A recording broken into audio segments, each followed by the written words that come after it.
추석을 사흘 앞둔 금요일 저녁, 박정숙은 부엌 식탁에 앉아 손톱으로 테이블을 긁적이고 있었다. 얇은 플라스틱 코팅 아래로 딱딱한 나무 재질이 느껴졌다. 아들 윤석이 새댁승혜와 함께 내일 도착한다는 카톡이 와 있었다. 문제는 마지막 문장이었다. 우리 보리도 같이 간다는 그 빌어먹을 강아지 이야기였다. 정숙의 눈가가 파르르 떨렸다. 지난 설날의 악몽이 너무도 생생하게 되살아났다. 거실 소파 깊숙이 박혀버린 개털, 밤새도록 낑낑거리며 온 집안을 맴돌던 소리, 그리고 그 모든 난장판의 책임은 지지 않고 강아지 사진만 찍느라 부엌 일은 거들지도 않던 며느리의 모습. 정숙은 손에 쥔 핸드폰을 집어던져 유리창을 깨고 싶은 충동을 느꼈지만 꾹 참았다. 이런 사소한 감정 폭발로는 아무것도 해결되지 않는다는 것을 60평생을 통해 뼈저리게 배웠기 때문이었다. 남편 영만에게 메시지를 보여주자 그는 신문을 내려놓고 안경을 문지르며 깊은 한숨만 내쉬었다. 요즘 젊은 것들은 개를 자식처럼 키운다는군. 시대가 바뀌었어. 그 흔한 변명이 정숙의 가슴에 불을 질렀다. 정숙의 목소리가 높아졌다. 자식은 무슨 자식? 진짜 자식은 언제 낳을 건데? 결혼한 지 벌써 1년이 넘었건만 강아지 털 알레르기 걱정만 하고 있어. 영만은 다시 신문을 펼쳤다. 이 대화는 이미 수십 번 반복됐고 결말은 늘 같았다. 정숙의 분노는 공허한 메아리로 돌아왔고 아무것도 바뀌지 않았다. 이 무관심과 회피가 정숙을 더욱 외톨이로 만들었다. 그날 밤 정숙은 잠을 이룰 수 없었다. 침대 위에서 그녀는 몸을 뒤척이며 지난 설날의 장면들을 다시 돌려보았다. 승혜는 명절 내내 손에서 핸드폰을 놓지 않았다. 전을 부치는 냄새가 아니라 강아지 샴푸 냄새와 사료 냄새가 온 집안을 뒤덮었다. 승혜는 SNS에 시골집, 반려견 일상, 명절 브이로그 같은 해시태그를 달며 친구들과 실시간으로 소통했다. 정숙이 홀로 고기와 전을 부치고 탕국을 끓이며 땀을 뻘뻘 흘릴 때 승혜는 거실에서 보리에게 비싼 유기농 객검을 물려주며 우리 아가, 맛있죠? 라며 애교를 떨고 있었다. 더 기가 막힌 건 아들 윤석이었다. 그는 어머니가 홀로 전쟁을 치르는 걸 뻔히 보면서도 아내의 심기를 건드릴까 전전긍긍했다. 엄마, 승혜 힘들게 하지 마세요. 요즘은 명절도 간소하게 하는 게 추세예요. 라는 소리를 짓거렸다. 정숙은 그 말이 칼처럼 박혔다. 간소하게. 정작 본인은 방에서 최신형 게임기를 붙잡고 시간을 간소하게 죽이고 있지 않나? 승혜는 강아지만 챙기고 윤석은 아내 비위만 맞추고 그 사이에서 정숙은 며느리도 아들도 없는 투명 인간처럼 혼자 늙어가고 있었다. 그녀는 모멸감과 분노를 동시에 느꼈다. 새벽 4시 정숙은 벌떡 일어나 오래된 노트를 꺼냈다. 펜을 들고 또박또박 적기 시작했다. 이번 추석은 다를 것이다. 나는 더 이상 당하지 않겠다. 나는 이 집의 주인이고 어머니이며 시어머니다. 펜을 쥔 그녀의 손에는 힘이 잔뜩 들어가 있었다. 그녀의 마음속에 쌓여있던 회한과 서러움이 냉철한 결단으로 바뀌는 순간이었다. 토요일 오전 11시 현관문이 열리자마자 갈색 푸들보리가 끈에서 풀려나 튀어나왔다. 녀석은 마당의 잔디밭을 신나게 뛰어다니며 요란하게 지저댔다. 정숙이 1년 동안 정성껏 키운 화초 주변을 맴돌았다. 승혜가 뒤따라 내리더니 강아지를 안아 올렸다. 우리 보리, 할머니 댁 왔다. 시골 공기 좋다, 그치? 시어머니에게 인사를 건네기도 전에 강아지부터 달랬다. 정숙은 현관에 서서 그 모든 광경을 지켜봤다. 며느리의 첫마디가 강아지에게 향했다는 사실이 그녀의 인내심을 시험했다. 윤석이 트렁크에서 무거운 짐을 꺼내며 뒤늦게 엄마 라고 불렀다. 정숙은 억지로 미소를 지으며 단도직입적으로 물었다. 승혜야, 인사는? 승혜는 보리를 한 손에 안은 채 다른 손으로 옷매무새를 다듬더니 고개만 까딱했다. 안녕하세요, 어머님. 그게 인사의 전부였다. 눈맞춤도 따뜻한 포옹도 반가운 표정도 없었다. 마치 은행 창구 직원에게 건네는 형식적인 인사 같았다. 승혜는 곧장 거실로 들어가 강아지 전용 휴대용 물그릇과 사료통부터 꺼내 놓았다. 윤석은 그런 아내를 보며 우리 보리 물부터 마셔야지. 라며 흐뭇하게 바라보며 짐을 날랐다. 그런 아들의 한심한 모습을 보며 정숙은 마음속으로 미친놈 소리가 절로 나왔다. 어쩔 수 없이 정숙은 부엌으로 돌아가 칼을 꺼냈다. 물을 썰기 시작했다. 칼날이 도마에 부딪힐 때마다 탁탁탁 소리가 요란하게 울렸다. 마치 그녀의 분노와 결심을 알리는 북소리처럼. 오후 2시쯤 정숙은 부엌일을 잠시 멈추고 거실을 힐끗 봤다. 승혜는 소파에 비스듬히 누워 강아지 배를 쓰다듬으며 이어폰을 낀 채 핸드폰을 보고 있었다. 틱톡인지 릴스인지 짧은 영상들이 계속 넘어가고 있었다. 듣기 싫은 가벼운 웃음소리가 새어나왔다. 정숙의 눈가가 떨렸지만 그녀는 참았다. 아직은 참아야 해. 선전포고는 내가 정한 때에. 저녁 6시 식탁에 음식이 차려졌다. 정숙이 혼자 만든 갈비찜 나물 3가지, 전 6가지, 탕국이 빈틈없이 식탁을 채웠다. 네 식구가 둘러앉았다. 그런데 승혜 옆에는 분홍색 플라스틱 강아지 전용 식탁까지 펼쳐져 있었다. 그 위에는 사료가 담긴 밥그릇이 놓여 있었다. 정숙의 눈썹이 꿈틀했다. 저게 뭐냐고 물었다. 승혜는 눈치채지 못한 듯 태연하게 대답했다. 아, 이거 보리 밥그릇이에요. 얘도 같이 먹어야죠. 저희 집에서는 식구예요. 가족이니까요. 순간 식탁 위에 공기가 얼어붙었다. 영만이 숟가락을 내려놓으며 낮게 말했다. 그의 목소리에는 오래 참아온 불만이 담겨 있었다. 그 강아지는 밖에서 먹여라. 사람 식탁 옆에 짐승 밥그릇을 놓는 법은 없다. 승혜의 얼굴이 굳었다. 요즘은 반려동물도 가족 구성원으로 보는 게 상식이에요, 아버님. 밖에서 먹이라니 그건 좀 너무하잖아요. 상식은 내가 정하는 게 아니다. 여기는 우리 집이니까 내가 정하는 거지. 밥그릇 치워라. 승혜가 입술을 깨물었다. 윤석이 급히 끼어들었다. 그는 중재자가 아니라 아내의 방패막이었다.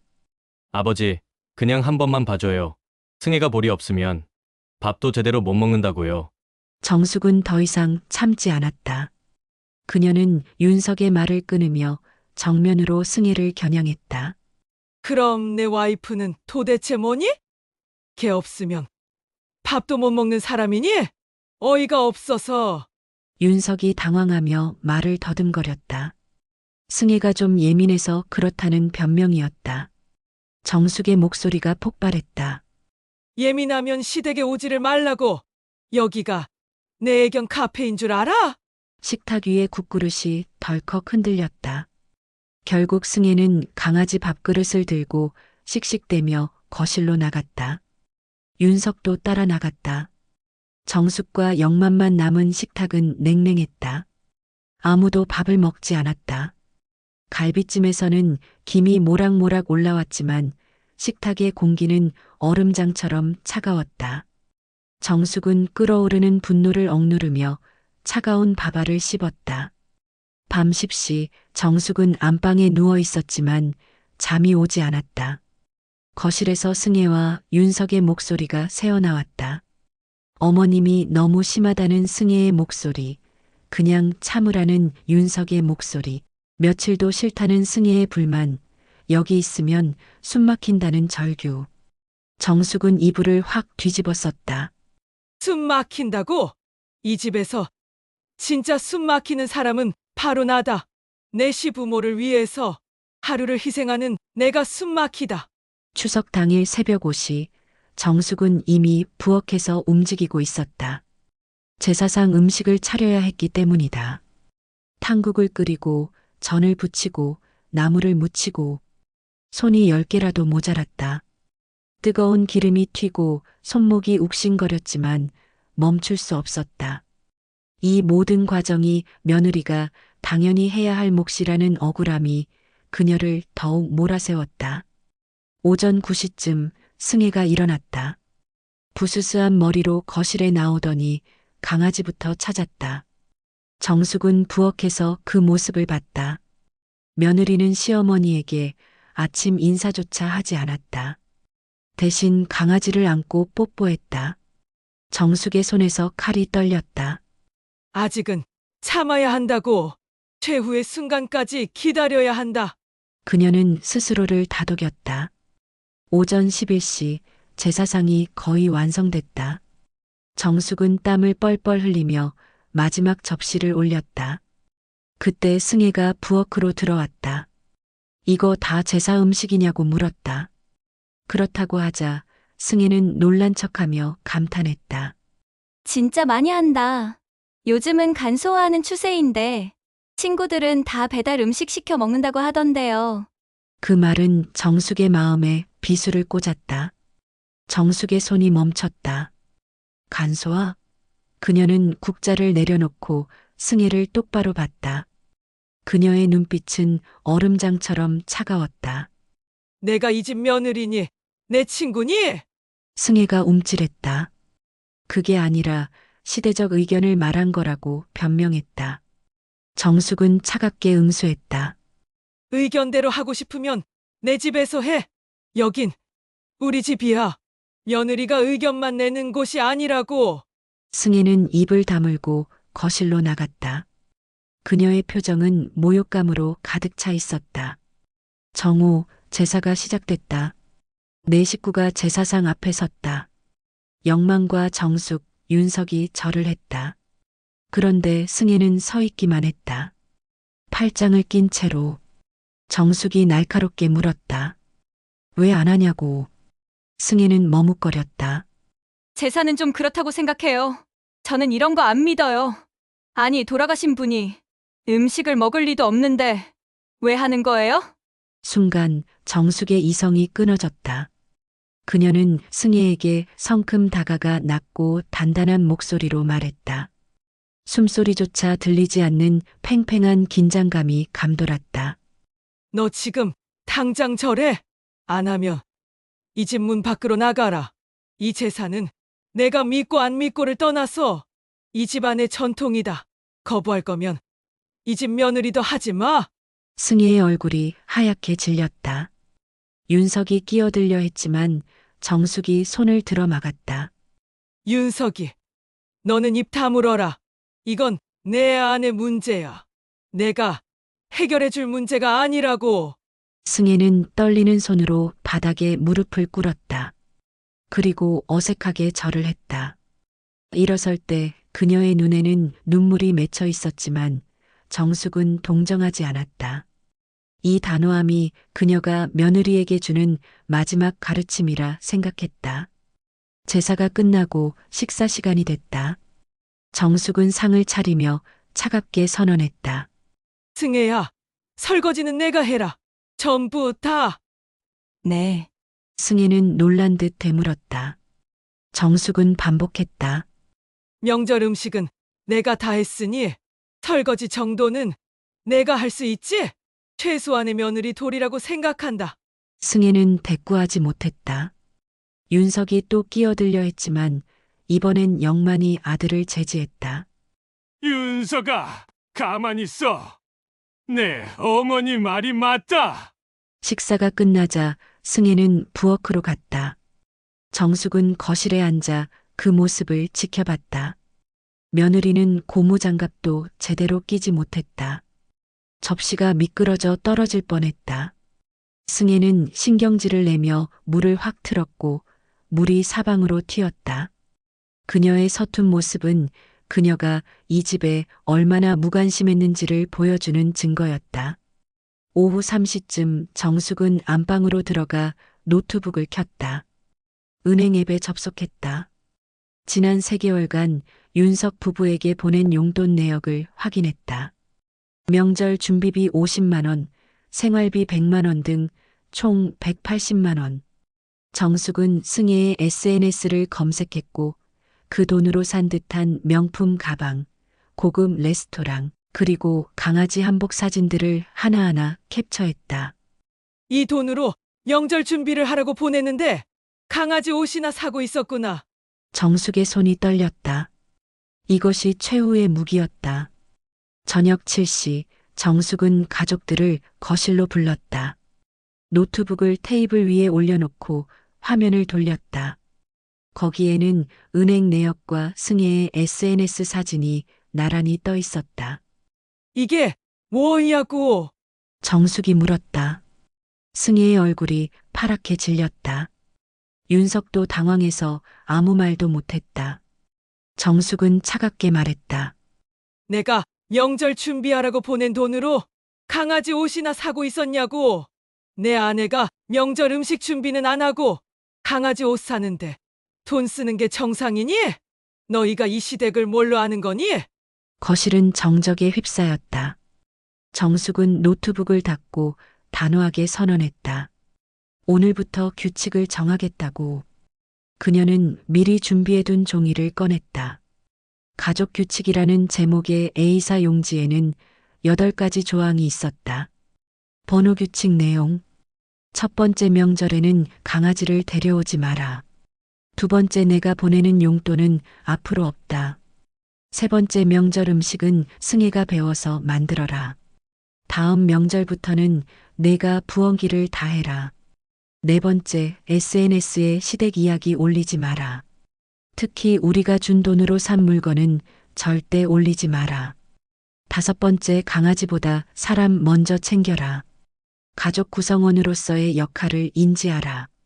여섯 번째, 제사는 반드시 참여하고 절을 해라.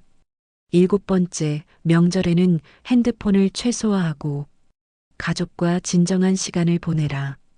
여덟 번째, 이 집의 결정은 시부모의 권한이다. 며느리는 이를 존중해야 한다. 승혜가 벌떡 일어났다. 어머님, 그건 너무해요. 이건 인권 침해예요. 저희 자유를 침해하는 거예요. 정숙은 냉정했다. 너무한 건 너다. 시댁 돈으로 강아지나 치장하고 명절엔 손가락 하나 까딱 안 하고 시댁에 와서 시댁 전통을 무시하는 게 며느리니? 승혜의 눈에서 눈물이 주르륵 흘렀다. 정숙은 흔들리지 않았다. 울지 말라고, 울면 뭐가 달라지냐고, 내가 잘못한 건 잘못한 거라고 말했다. 영만이 아들의 어깨를 눌러 앉혔다. 앉아라. 내 어머니 말 끝까지 들으라. 이건 내 어머니가 너희에게 주는 마지막 기회다. 정숙은 마지막 통첩을 날렸다. 이 규칙 지킬 수 없으면 다음 명절부터는 오지 말아라. 나는 며느리 없이도 잘 살 수 있다. 너희의 철없는 행동을 감수할 의무는 없다. 거실은 완전히 얼어붙었다. 벽시계 소리만 똑딱똑딱 울렸다. 다음 날 아침 승혜는 일찍 일어나 부엌으로 갔다. 정숙이 이미 거기 있었다. 승혜는 머리를 숙이고 떨리는 목소리로 말했다. 어머님, 레시피 가르쳐 주세요. 제가 잘못했어요. 철없었어요. 정숙은 며느리를 봤다. 눈은 퉁퉁 부어 있었지만 표정은 진지했다. 정숙은 고개를 끄덕였다. 좋다 그럼. 오늘부터 배워라. 무썰기부터 시작이다. 그날부터 승혜는 정숙에게 요리를 배웠다. 무썰기, 전 부치기, 나물 무치기. 승혜의 손은 서툴렀다. 칼질이 삐뚤빼뚤했고 전을 뒤집다가 떨어뜨리기도 했다. 하지만 정숙은 인내심을 갖고 세세하게 가르쳤다. 그녀는 더 이상 분노하지 않았다. 가르침에 집중했다. 윤석도 옆에서 거들었다. 그는 과일 깎는 법, 설거지하는 법, 마당 쓰는 법을 배웠다. 두 사람은 함께 움직였다. 이제야 비로소 부부가 함께 시댁일을 하는 모습이었다. 승혜는 핸드폰도 꺼내지 않았다. 메모하고 사진을 찍었지만 그것은 기록과 배움을 위한 것이었다. 저녁 무렵 네 식구가 다시 식탁에 둘러앉았다. 강아지 밥그릇은 없었다. 승혜가 조심스럽게 말했다. 어머님, 오늘 배운 거 집에 가서도 연습하려고요. 요리 학원도 알아볼 거예요. 정숙은 고개를 끄덕였다. 그래. 명절은 준비하는 사람이 제일 힘들다. 그 마음을 이해하면 된다. 윤석과 승혜가 떠난 다음 날 정숙은 승혜에게서 온 문자를 확인했다. 어머님, 어제 가르쳐 주신 거 다시 한번 알려달라. 집에서 해보려고 하는데 잘 기억이 안 난다는 내용이었다. 정숙은 미소 지으며 답장을 보냈다. 영상통화할까? 곧 승혜에게서 네, 감사합니다. 라는 답이 왔다. 석 달이 흘렀다. 11월 말 윤석에게서 전화가 왔다. 저희 다음 주에 내려가겠습니다. 승혜가 어머니한테 배운 거 직접 보여드리고 싶다고 해서요. 정숙은 가슴 한편이 묘하게 뜨거워졌다. 이 변화는 그녀의 예상보다 빨랐다. 다음 주 토요일 윤석과 승혜가 도착했다. 이번에는 강아지가 없었다. 승혜가 먼저 포옹하며 인사했다. 부엌에서 승혜는 능숙하게 앞치마를 두르고 물을 썰었다. 어머님, 제가 갈비찜 한번 만들어 볼게요. 며느리의 목소리에는 새로운 자신감이 있었다. 저녁상이 차려졌다. 승혜가 만든 갈비찜은 완벽하진 않았지만 정숙은 아무 말 없이 한 입 크게 베어 먹고 말했다. 응. 노력한 게 보인다. 아주 맛있네. 승혜의 눈이 반짝였다. 식사 후 승혜가 말을 꺼냈다. 보리 유치원에 맡기고 자기는 요리 학원 다니고 있다고. 그리고 핸드폰을 꺼내 사진을 보여줬다. 인스타그램 계정 이름은 철들은 며느리의 요리일기였다. 요리 사진, 시장 사진, 배움의 기록들. 모든 것이 진심을 담은 변화였다. 승혜는 말을 이었다. 저희 아이 가질 생각 있어요. 보리도 좋지만 이제는 진짜 가족을 만들고 싶어요. 정숙은 며느리의 손을 잡았다. 고생했다고? 정말 고생 많았다. 그날 밤 정숙은 침대에 누워 생각했다. 그때의 매운맛이 없었다면 이 진심 어린 변화도 없었을 것이다. 그녀는 며느리의 인스타그램 게시물에 좋아요를 누르고 편안하게 잠들었다. 1년이 흘렀다. 다시 추석이 돌아왔다. 이번에는 분위기가 완전히 달랐다. 승혜는 명절 일주일 전부터 정숙에게 전화의 준비 상황을 보고했다. 저는 제가 다 부치겠습니다. 레시피 확인 부탁드려요. 추석 당일 윤석과 승혜가 도착했다. 트렁크는 승혜가 직접 장을 본 식재료로 가득했다. 강아지는 없었다. 어머님, 명절엔 집중해야죠. 부엌에서 정숙과 승혜는 함께 움직였다. 이제는 승혜가 능숙했다. 두 사람은 마치 오래 함께 해온 것처럼 호흡이 척척 맞았다. 윤석도 청소와 상차림, 설거지를 거들었다. 저녁 무렵 제사상이 차려졌다. 네 식구가 둘러섰다. 영만, 정숙, 윤석이 절을 했다. 그리고 승혜도 자연스럽게 절을 했다. 진심이 담긴 절이었다. 그녀는 더 이상 이 집의 전통을 무시하지 않았다.